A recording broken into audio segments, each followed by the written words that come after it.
Raporti i auditimit për komunën e Prishtinës për vitin 2025 është raporti më i rëndë që ka pranuar ndonjëherë kryeqyteti.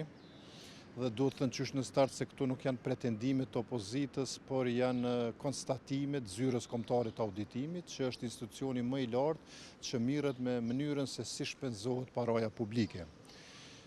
Ky raport ka një varg të gjeturash, secila më e rëndë se tjetra dhe çka është më e keqja në konkluzionin për pajtueshmëri është i kundërt, që i bie që Komuna e Prishtinës pothuajse gjitha procedurat që i ka zhvilluar gjatë vitit 2025 i ka në kundërshtim me ligjin. Kjo dëshmon se shkeljet nuk janë sporadike dhe nuk janë të rastit, mirë po janë të përhapura pothuajse në secilin proces, qoftë tenderus, qoftë administrativ që e ka organizu Komuna e Prishtinës.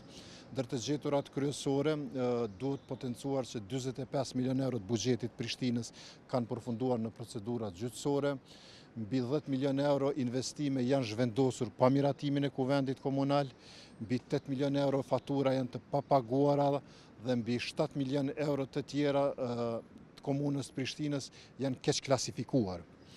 Gjitha këtu dëshmojnë që bëhet fjalë për keqpërdorime masive si asnjëherë më parë dhe si askush më parë.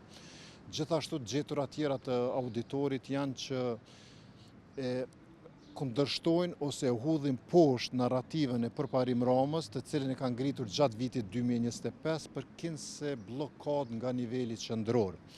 Raporti sqaron qartë se në shumë projekte, siç është sheshi Gjergj Bush, ose siç është pastaj ishulli urban, lidhja e Arbërisë me qendrën, po edhe tregu i gjelbërt, Komuna e Prishtinës i ka filluar procedurat tenderuse, po edhe punën ndërtimore pa leje dhe pa pëlqimet e nevojshme.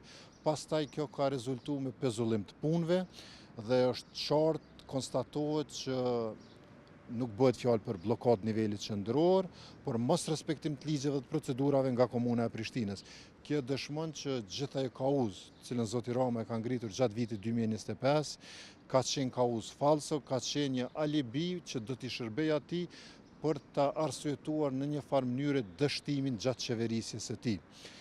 Ky raport nuk duhet mbetet në sirtar të institucioneve. Ky raport është thirrje e hapur për prokurorinë e shtetit që të njëjtin ta hetoj, sepse argumentet dhe faktet e konstatuara janë provat pa kontestueshme që keq menaxhimi në komunën e Prishtinës ka marrë për masa të mëdha.